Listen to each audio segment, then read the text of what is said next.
This conference will now be recorded.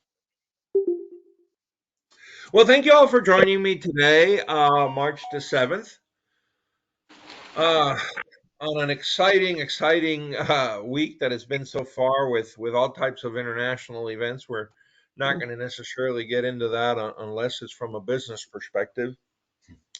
But Patrick was just saying that the beginning of the year, January and February, have flown by, and I agree. It's amazing. We're here in March.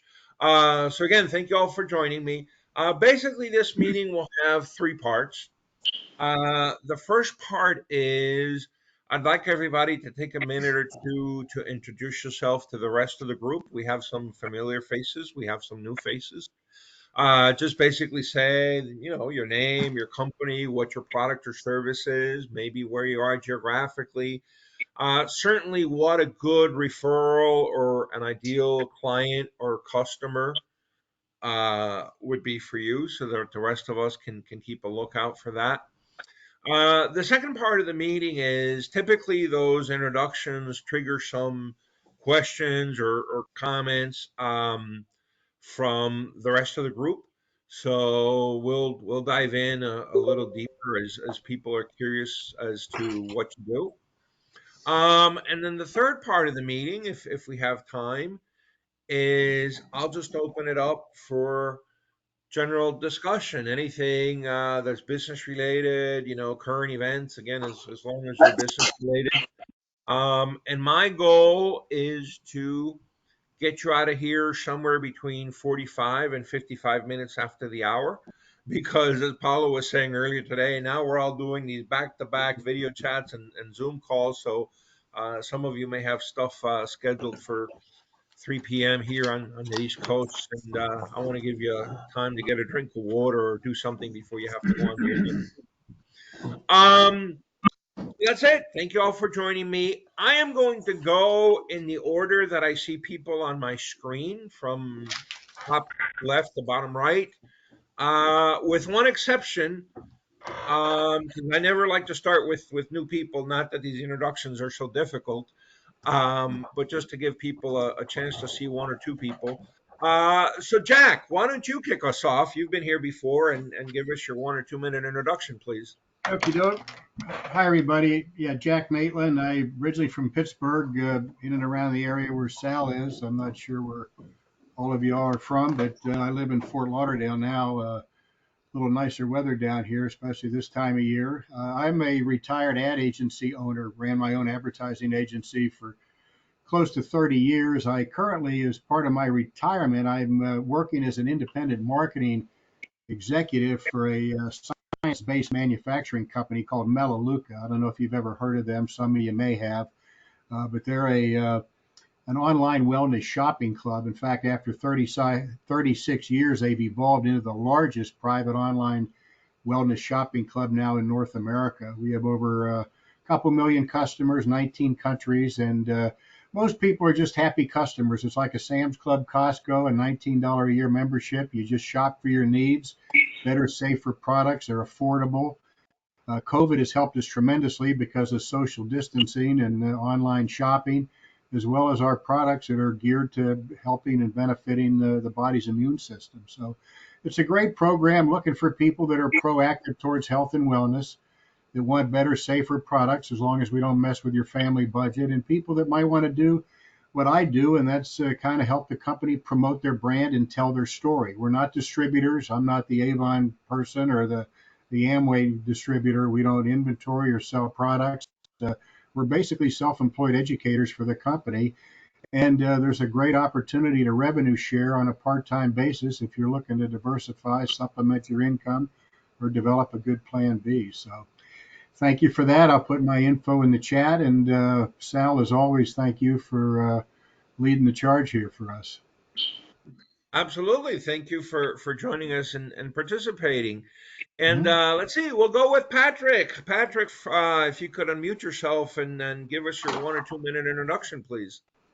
Hello, everybody. It's good to be back, and thanks again, Sal. I'm from Ireland. My name is Patrick, as Sal said.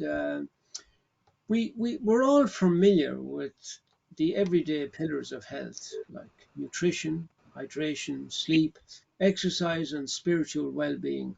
However, we now understand that nothing happens in our body or any cell without being signaled. Every second of every day, our cells are passing tremendous amounts of information throughout the body, and any breakdown in that signaling and communication, we cannot be fully healthy. For example, we receive a signal when we are hungry, cold, thirsty, tired, injured, stressed out, go to the bathroom in the middle of the day or in the middle of the night, which is really interesting. So, cellular signaling includes the study of when there are malfunctioning cells in our bodies. There has to be signaling, for example, to our immune system, and this is foundational to our survival. As we age, our critical cell signaling decreases, and this supplement amplifies and clarifies the critical cellular signaling, and the differences it's making in most people's lives is absolutely astonishing. For many people, this is now the missing link for better health and vitality. Independently validated, 100% non toxic, enabling us to have a real advantage. Redox signaling goes beyond nutrition, beyond ingredients, and beyond and impacts the body at a depth that no other supplement has ever come close to achieving. My wish is to connect with those who have a health challenge, those who are health conscious, are engaging in sports, or those interested in generating an additional income stream. Now in 33 countries, opening up tremendous financial opportunity. So, who springs to mind? My thanks to you all for enabling me to learn and understand what you are doing and the gift of your attention. My details are in the chat. Perfect. Thank you, Patrick. Well, now that we've had two examples and two great examples, I'm going to loop back to one of our new participants, and let's see if I can say this right because like I said, I default to Spanish. But Justina, if you could, and feel free to correct me, give us your 1 or 2 minute introduction, please. I'm excited to hear. I've never done. I was telling Cal. You may want to get a little closer to your microphone because you're coming up, you're coming a little bit in and out.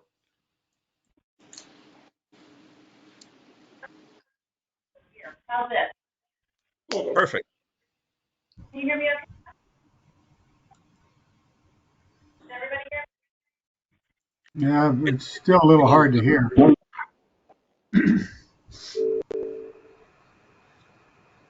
Try to get as close as you can to your computer or your laptop or your microphone.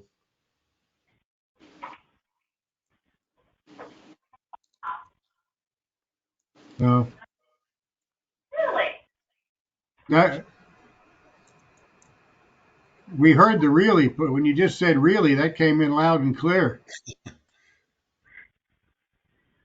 Okay. Hear me There now. you go. That's better. But No. sorry about that. I'll have to get this all figured out. Anyway, my name is Justina Latimer, and my business is Distinct Travel. And I'm in the area. I was telling Cal, I'm actually about 30 miles.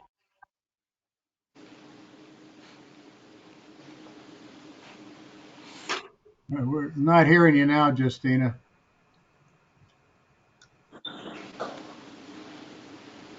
You know, it might be your internet connection. Maybe. Somebody else, I'll see if I can work Now I'll you tell you want to what, go to let's do somebody else and something. come back to Justina? Yeah. Why don't you log out and log back in? Sometimes that helps. And I'm going to keep going around and we'll let you, log out, log in, and we'll let you go and, try again. So Paolo, Sure. do you want to take a minute or two to give us your introduction, please?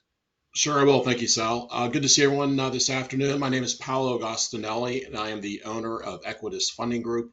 We are a, excuse me, we are a, real estate investment firm located just outside of Pittsburgh, Pennsylvania, and we buy, renovate, sell, rent residential and commercial real estate.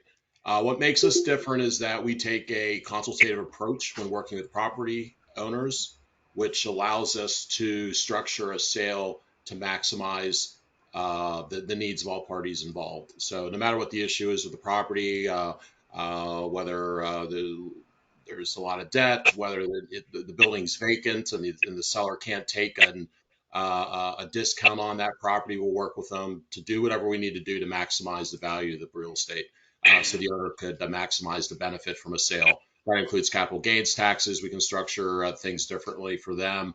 If anyone wants to complete a 1031 exchange, whatever, and there's several other scenarios that we're able to help with. So the one thing I like to say as well is not only is it, I come here representing myself and my company, but I want also to let everyone know that I'm a member of the Pittsburgh Real Estate Investors Association, and I lead our commercial real estate group.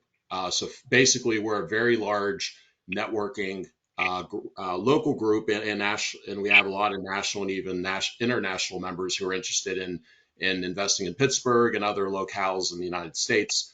And we're just a large network of investors, property owners, business owners, real estate agents, attorneys, CPAs, all business brokers, all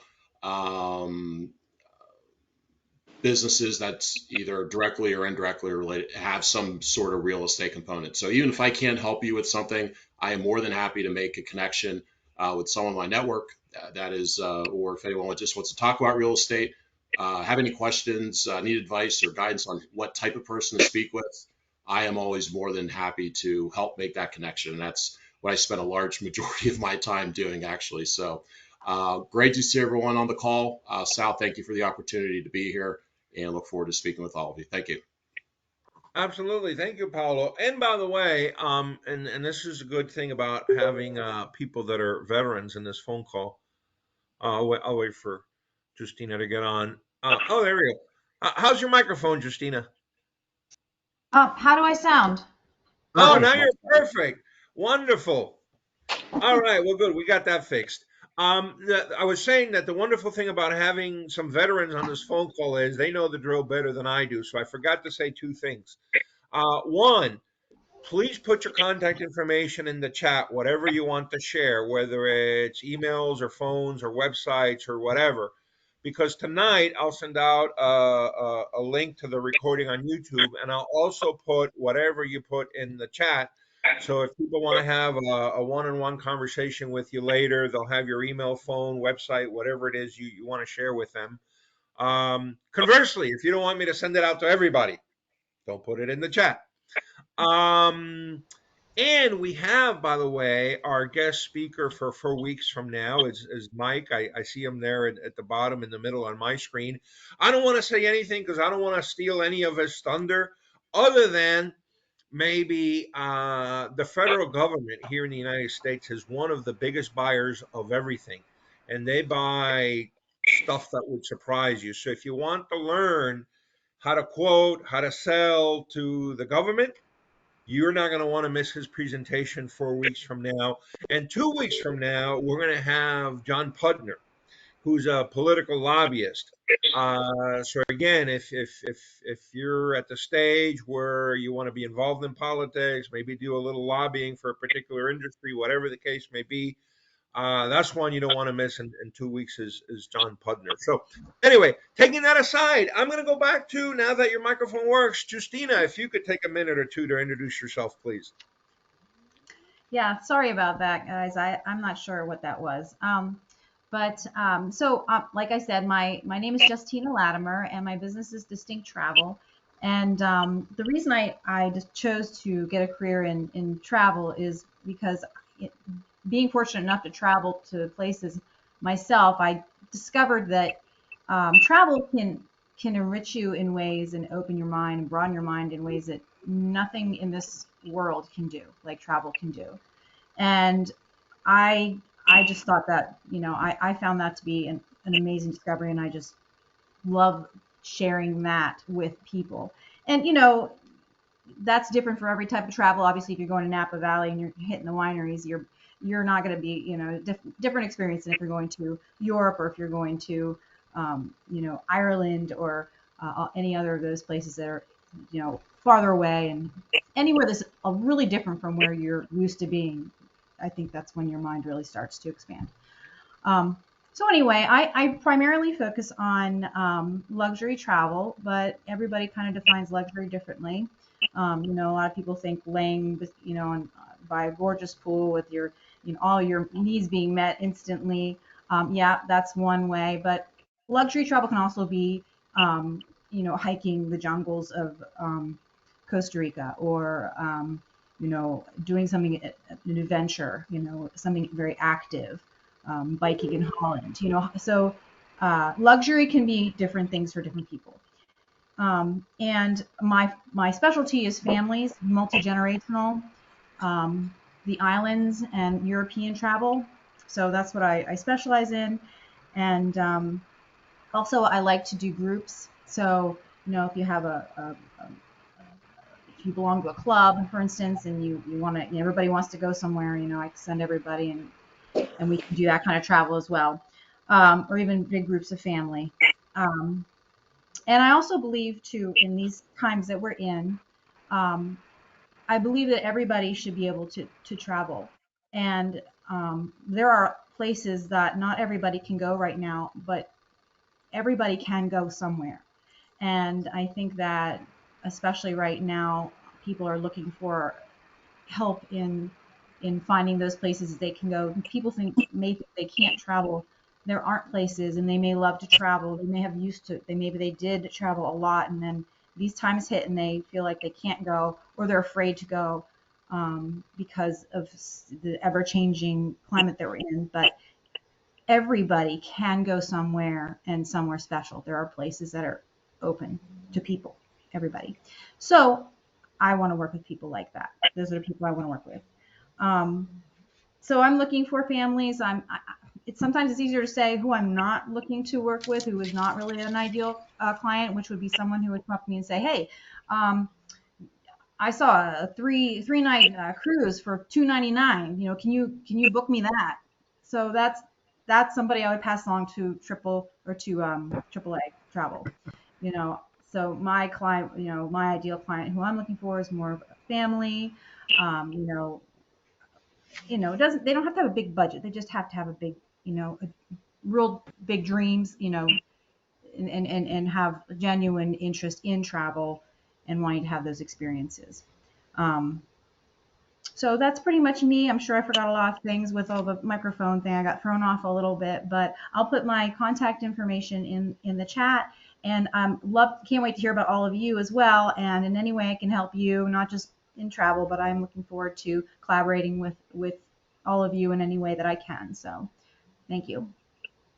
Perfect. Well, listen, we heard everything perfect this time, so thank you very much for that. And by the way, I know you're going to have questions when we finish the introductions because I already have a couple in my mind for you. But let's get through all the introductions first. Um, so JV, I'm backtracking here, but if you could, same thing, take a minute or two to introduce yourself, please. Sure, Sal. Thanks again for setting this up every month. It's been really helpful to everyone, and meeting people like you and seeing regular faces. So I'm JV. I run One Vector Design Company, a web and graphic design firm over here in Los Angeles. And we work with companies in tech, e-commerce, restaurants with seven-figure annual revenue and up in several states. And I want to ask, who here owns a website? By raising your hands, can you let me know? Awesome. So are you guys aware that your website is telling you very important information about your customers? So you'll be amazed, like the kind of information that you'll find in there. And we use this information to design the websites that we build and develop. And because it gives us a very solid understanding of what customers want. So, yep, normally I have a QR code in my background that's for you to scan so we can get connected. But I'm going to drop my contact info in the chats. Nice to meet you all. All right, perfect. Thank you, JV. And let's see, we move across here to Rhoda. Rhoda, please take a minute or two to introduce yourself. Hello, everyone from Indianapolis, Indiana.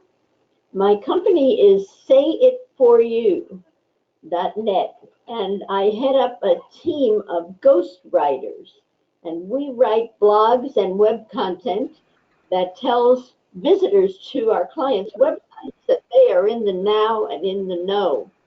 And right now I am still looking for a trucking or a moving firm that needs to hire workers and to tell those workers that this is where they want to sign up to work. And a blog is the perfect mechanism for doing that. So Rhoda Israelov, and we say it for you. Awesome. Fantastic. Perfect. Thank you very much. And now we have a new face. So, Josselyn, welcome. And it's great to have you here. And I guess you got the feel for it. So, just take a minute or two, please, to introduce yourself to the rest of the group. Yeah, sure. Thanks so much, Sal. Yeah, I am in the middle of a career shift. So I was a jewelry designer for 10 years, but now I am a life coach slash divorce coach. And so right now I'm looking for anyone who is related to divorce. So like divorce professionals who would be real estate agents, CPAs, lawyers, therapists, so I can build my referral network for my coaching clients. And also people who are experiencing divorce, recently divorced, who might be thinking about divorce, anyone who is kind of anywhere in the divorce process. So yeah. Well, I will say this, and obviously it's a very traumatic experience from personal experience. I can say this, but you're not going to be short of work. Trust me. That's unfortunately the truth of the matter is you're going to have more work than you can handle there. Um, okay, let's see. Did we go through everybody? I think I'm missing. Oh, Mike, I think had to drop out or something happened to him. So if he comes back on, we'll give him a chance to introduce himself. But again, you will get him as a guest speaker exactly for 4 weeks from today, and again, John Putner 2 weeks from today. So with How that, about your story, Sal? oh, that's right. Thank you. I always forget myself. I get so excited in these meetings. Um, so my name is Sal Acosta. I'm here in the Pittsburgh area, about an hour south, and I am a business broker, which means I help people buy and sell businesses. Now, since they come in all shapes and sizes, I usually deal with what's called Main Street businesses and lower middle market. So that's a business that'll have anywhere from 10 to 250 employees, anywhere from 0 to 10 to $20 million in revenue for the year. And hopefully, in spite of the coronavirus, hopefully, in spite of what's going on in Ukraine now, at least break even to maybe about a million or two in net positive cash flow for the year. Um, Originally, I would work with people that were within a 2 hour driving radius of Pittsburgh. But now, through the magic of the internet and meetings like this and video chats, I'm actually working with people all over the US, which is very fun and very exciting. And that's pretty much it. So I'll tell you what, I've got questions for people, but I don't want to go first. So I will open it up. Does anybody want to ask any questions of anybody based on the introductions?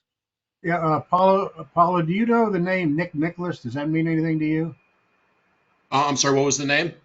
Nick Nicholas, No. or Jimmy Petrinas? For some reason, Jimmy Petraeus sounds familiar, not Nick Nicholas. Jimmy Petrinas was one of I think he and Nick were involved. Jimmy's the one that started Primanti Brothers, but both of them I've known Nick since the sixth grade. Okay. But they're both of them are big real estate investors in Pittsburgh, Okay. and just curious. That's all. Okay. Excuse me. I don't know if you heard that. Sounded like a motorcycle. That's my phone, and it's as close as I'm allowed to get to a Harley, according to my wife. Yeah. So Very anyway, good. Well, Jocelyn, put your information in. I would not be a prospect. I'll be married 47 years in August, so I don't think I'm a prospect. Uh, but if you want to put your info in there, we all run into people. Yeah, I threw it in the chat. Oh, did okay. Mhm. And Jocelyn, let's connect because I may have some referrals. I work with people in like the same line of work that you're trying to get into. So I'm gonna add your link in. Excellent. Thank you. Yeah, I have a few possible referrals for you as well. I know a few people in our RIA who are going through a few things, so I hope it's okay. I know this is recorded, so I didn't out anyone, but anyways, yeah, I'll probably be sending you some information as well. Thank you. And where are you based out of, Jocelyn, and where are your clients mostly? Where? I am based out of Pittsburgh. Okay, okay, So I do want to build like the local Pittsburgh referral list. okay, But in terms of clients, anyone going through divorce, I can work with anyone in any state. sure. I just was curious about who you're where you're at, who you were targeting initially, and so okay, that makes sense. Thanks. Okay. Any more questions for anybody? Well, I have one for Justina. And since you've traveled a lot, I'm assuming, because I at one point, this goes back to the 80s and the 90s, the travel agents, the travel agencies would get a lot of fam trips. So part of the deal to be able to recommend stuff to people is you would go on all these trips that were either free or low cost, subsidized, whatever. So anyway, with that as a background, if it wasn't in the United States, where would be your favorite place to live and why? Oh boy. That's really hard because there are so many different kinds of places. I want to say France. I want to say south of France. That's what jumps to the top of my head because there's so much there that encompasses everything.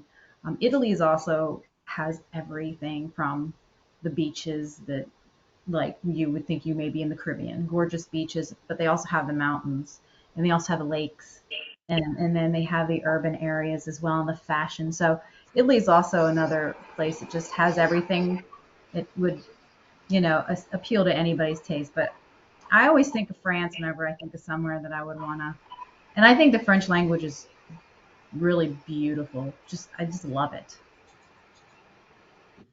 And my choice We would be won't Italy. tell the Italians. I'm sorry? Yeah. We won't tell the Italians. No, don't tell them. Italians are great people. They're very hospitable. Italians, they want you to come. They want you to come in their homes, and they want you to be like their family. They're amazing people. Italy's amazing. That's a beautiful language too. I love Italian. It is. It's Al, you, another. Sal, you probably were hoping she was going to say Pittsburgh, right? No, no, no. I specifically said outside the United States. I listen to Okay. the directions. Now she could have had an easy answer. All she had to say was Ireland, and that would have been it. But Yeah, Yeah. right. She had a second thought. It was just too wet, you know. I mean, actually, let Justina, me ask you, Jack. If you had to live anywhere outside the U.S., what would be your favorite place? I haven't seen enough of the U.S. yet, to be honest with you. I would say probably Italy would be my first choice, never having been there. But there's a lot of the U.S. yet I haven't seen. Would love to see, particularly out west. Uh, my mother's from Germany, or is German. She wasn't born there, but her family's from Germany. Probably Germany would probably be on my list as well. But Italy would be far and away my top choice, at least for a first international trip. Justina, you shook your head when I mentioned Melaleuca. Do you know anything about them? Melaleuca. Yeah. I'm familiar with Melaleuca. I actually have some lotion still from that. I didn't know they were still around. To be honest, I was surprised that they were. Yeah, well, we're growing right now to the tune of 30 to 40,000 customers a month. In fact, we're the first company in 75 years to break into the consumer product marketplace. We're actually taking sales and market share now from companies like Procter and Gamble, Slim Fast, SC Johnson. But yeah, they're probably stronger than ever. Um, And Melaleuca is actually an good. oil, isn't it? Melaleuca, the real name for tea tree oil is Melaleuca oil. Yeah, we work with the Australian government to harvest Melaleuca trees in Australia. And it's a solvent, it's a fungicide, it's antiseptic. We use it in about 15 to 20% of our products. And we have everything except paper goods and refrigerator items now. It's a complete shopping club, like Sam's Club, Costco kind of thing. Hey, Jocelyn, since you're new to our group, a lot of the folks here, we've been here for a lot of these meetings. I'm going to ask you a question, not to put you on the spot. You can answer in as much detail as you like, or not answer at all, or deflect. But I'm just curious, and maybe some of the other folks here are curious too. Um, you're starting this counseling business around divorce. Is that because of a personal experience? Is that just because you analyzed and you thought there was a market need for that and looked at it purely from a business perspective? How did you decide that this was something you wanted to do? Column A and column B, right? I've been divorced for 7 years, so most divorce coaches do have their own divorce story. Not all of us, but I also started in life coaching and was searching for the niche, right? Like who are my coaching clients going to be? And I do really want to coach like singles and solos, people who are happily single too. But to get there, sometimes you have to go through that horribly life altering, dark night of the soul event, which in a lot of cases can be divorce. So it just all felt like a life cycle of a customer. And so I figured I would start with divorce because most people connect with that immediately. Like they know exactly what someone who's going through divorce would need a lot of help, and someone who can really help them get through the process in the least emotionally reactive way possible, which is what divorce coaching is about.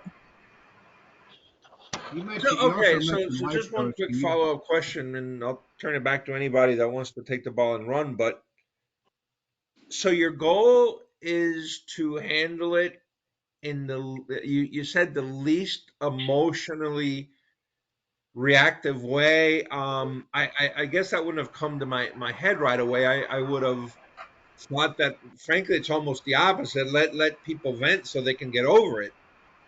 Well, right. So like a client can vent to me, I'm the coach, but don't take that emotional reactivity to your soon ex. Don't take it into the courtroom. Don't take it to the places where the important decision making needs to happen. So I help my client become the most credible client that they can be to all the other divorce professionals.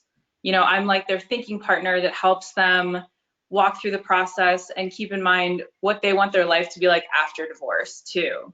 Don't get bogged down in the overwhelming process. Really think about like who your best self is and how you want to comport yourself. Do you want to look back at your divorce and be like, wow, I really like didn't take the high road in a lot of situations? Or do you want to look back and say, I did the best that I could and we didn't make it ugly and everything was as good as it could have been? Okay, fair enough. Good for All you. right, any questions from anybody to anybody based Can you on be the more internet? specific, Jocelyn, about when you say life coach? What is that? You said life coach and divorce coach. So life coaching is sort of the general big umbrella sector that divorce coaching lives inside of. Life coaching is helping people with any goals that they want to achieve in life. There are health life coaches, there are spiritual life coaches, there are relationship life coaches, marriage life coaches, parenting life coaches. So it's such a broad thing that you kind of need to focus on, your one. So you're focusing on divorce basically under life coaching. Yeah. Okay. You don't coach happily married couples. I mean, I could, but I just curious. Good for you though. That's a I great coach niche. happily married people Yeah. who have different goals. Yeah. But yeah, I mean, you wouldn't need coaching about your relationship if you're happily in a Yeah. relationship. No, I'm being facetious, but good for you though. Well, now, wait a minute, Jack. Do you know the best way to avoid divorce? Don't get married. There you go. All right, now we're getting cynical. Okay. Jocelyn, I have a question, if I may. Go for it. I know and quite a few actually, people who've gotten divorced, and I'm actually divorced, but I'm not talking about myself here. They have Asking been, for a friend. I was just teasing you. They always say asking for a friend. oh, yeah, definitely asking for a few friends. Um, their exes are narcissists, like true narcissists. So when dealing with people like that, do you coach them in how to deal with specifically personality disorders like that, like narcissists? Yeah, so those are like the high conflict cases, and I do have some tools to help clients in those situations. It's extremely difficult, but Yeah, well, yes.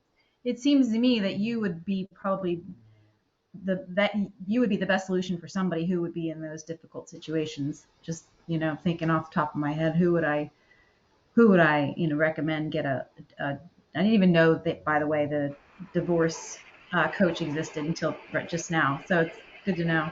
But yeah, those people probably need you more than anybody. Yeah, I mean, you can't change the other person, right? Like you can't fix someone who has a personality disorder. So it's really about how to develop a strategy to have strong boundaries and good communication, as neutral communication as possible with them. But yeah, and if you have to co-parent with someone like that, it makes it even more challenging. But there are things you can work on.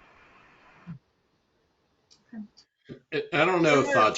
I don't know if Jocelyn's seen this. Especially I think this week marks what 2 years since approximately 2 years before everything shut down with COVID and so on and so forth. But so subjectively speaking, and even quantitatively from what I've seen in Allegheny County, you're in Pittsburgh, is that there is a definite increase in divorce filings even in just the last 12 to 18 months. Again, subjectively, because I'm getting calls for referrals from a lot of people who are going through divorces. And then even still, once I drill down on the numbers to say, okay, where is this coming from? Is this just, my corner of the world or no? But it's, and it makes sense that there are a lot of stresses, financial, social, amplifying other existing issues that have, were present before COVID. So I'm assuming you've seen that as well. Um, so yeah, it definitely seems timely that you're launching this or have launched it recently, and that's the area you're concentrating in. So I'm sure you're seeing that as well. Yeah, I have seen the news reports. I mean, within my personal friend circle, I haven't seen an uptick, but I know that generally in the wider population, divorces, I think a lot of people, the same with jobs, the great the great resignation. People are really taking a step back and saying like, what do I want to be happy? And they're looking at their partner and going, maybe, Yeah. maybe this isn't the thing. Yeah. So And people are even just in, like I said, reevaluating a lot. Even in Allegheny County specifically, I don't know what the numbers are, but looking at them several months ago, they're definitely much higher than they were, before, March 2020. I don't know For what sure. percentage Yeah. increase, but there's a noticeable increase in filing. So, anyways, just my 2 cents to help build your business case and business model, and whatever you're using to plan your marketing. So, Yeah, for sure. Thank you. Well, Josselyn, guys, let's do do you, something because sorry, I'm sorry, Patrick. Go ahead. Josselyn, I was thinking of, you reminded me when our daughter, before she got married, I knew she was kind of keen on this guy. So I was saying to her, what's he like? And she says, oh, he's lovely, he's lovely. Well, I said, have you checked him out? And she said, how do you mean? Well, I said, does he have a drink problem? Does he have a gambling problem, a drug problem? Does he tell you the truth? Does he lie? You want to check him out. He might seem nice, but, you got to scratch the surface. And, gosh, she was horrified. But anyway, it has worked out so far. That was years ago. So look, Oh, do I'm you, do so you, glad it worked out. But we need to check other people out. Like Sal would do with a business proposal. He'd check things out. But when we come to relationships, we're not as vigilant, maybe. Well, see, the thing is, Patrick, and I'll throw this out for whatever it's worth. It's because the nature of the relationship is different, and maybe things that would be normal or natural or expected in a business transaction you can't really do in a romantic transaction. So I'll give you two that come to mind right away. I mean, it's a lot of times in a business transaction you ask people for their financial statements, right? I don't know. I think it would be hard to go to somebody you're dating and say, "Hey, listen, I really like you, and maybe we can get married, but would you mind giving me an audited net worth statement?" I guess is what they're called for individuals. And also sometimes, if you're renting an apartment or even an employee, you can ask for a background check, and you're supposed to get their permission, and then you can run a background check to see if they've declared bankruptcy or been kicked out of somewhere or whatever. It's again, I think it would be a little hard for somebody in a romantic relationship to say again, hey, yeah, it's great. I'm thinking of getting married. Do you mind if I run a background check on you first? So I don't know, Josselyn, you can react to all of that or not. And by the way, I'll throw one last thing, and you can react to all three of them if you want. Unfortunately, and hopefully this is not a biased comment, I think courts and judges are looking for every possible excuse to nullify prenuptial agreements. So even a prenuptial doesn't give you as much protection as you think. So check with your lawyers. I'm not a lawyer, but all the time I'm reading these news articles about prenuptials that are getting nullified. So Josselyn, you can react to whatever you want. All right, rapid fire. Well, I think it's really good to check people out. I think if you can't ask someone for their financial statement, or, you don't have to get consent to do a background check. So I've done background checks on people that I've dated for more than a few months before, and you don't have to ask them. You just have to know their name and their birthday. It helps. So yes, run background checks, especially women, run background checks on people. But in terms of financial statements, I mean, ask. I had a prenuptial agreement. It was not nullified. I can't speak to the prevalence of judges nullifying prenups because I'm not a lawyer. So that's definitely a legal expertise issue. But I still don't think it hurts to have that expectation on the table of, our finances are going to be this way, or whatever it is you want to put in the prenup. And if you can't have those conversations with someone, then maybe that's a red flag. All right, fair enough.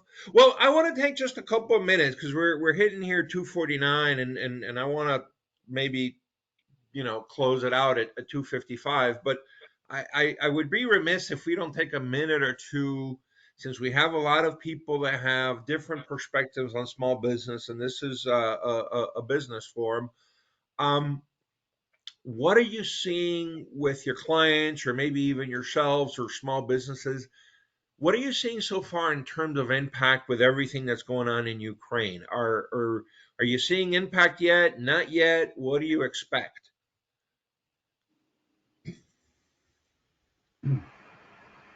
Anybody? Nothing? Well, I'm seeing two things, and I'm trying to figure, and actually seem to be competing forces. So I'm still trying to evaluate what the net's going to be going forward. So in terms of how commodity prices, inflation, everything else out there that is, already existed and is being exasperated by international events. On one hand, you on one hand, you're looking at, okay, how, from the real estate perspective and which is a small business perspective, how is it really going to affect? So from, prices, how's that going to increase supply demand? How's that going to increase what businesses succeed or don't succeed? What businesses are going to thrive? What types of real estate do they need? So on and so forth. So there's that whole macro issue. The other competing issue are investors. So investors that are looking to place their money every day the S&P is in the red by 1 or 2%. So, and that, whether individuals who have, retirement accounts, their 401ks or IRAs or Roths, or even money that they have invested in the stock market outside of their retirement accounts, they're looking at this and I think that they're reevaluating, okay, if I'm going to take money out now, uh, is it, am I going to take money out of my investments, my current investments? Am I going to stick it out in the long term? Am I going to, is this a low? And during the free fall, in the free fall in certain markets, it's hard to really tell where the bottom is. But I guess people are looking for alternative investments. So I mean, in my Pittsburgh RIA commercial group in the last 3 months, I've had a small business corner, and Sal spoke in my January meeting, and that's on his LinkedIn page, and it was a great meeting with Sal, and I encourage everyone to read that.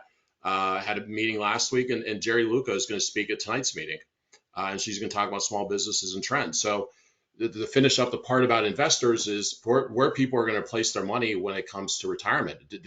Are they looking for alternative investments outside of, when I say alternative, that can mean anything. I'm talking about primarily real estate, for example, where your investment is backed by a hard asset.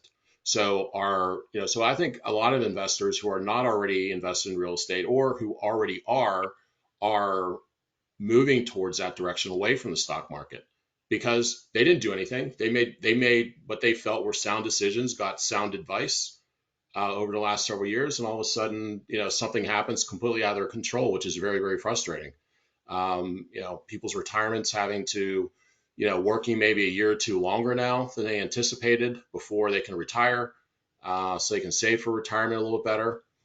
So that's two competing forces I'm seeing. One, what is going to happen with real estate prices long term? Some of the bankruptcy protections, foreclosure protections for commercial real estate ended earlier this year as part of the CARES Act. So commercial real estate owners, it'll be interesting to see if there's going to be an increase in defaults. A lot of their mortgages are defaulting just as part of their earlier terms. So again, you have that, and what are prices going to do based on supply, demand, and issues with small businesses and real estate owners, investors and owners, and then also what are investors going to do?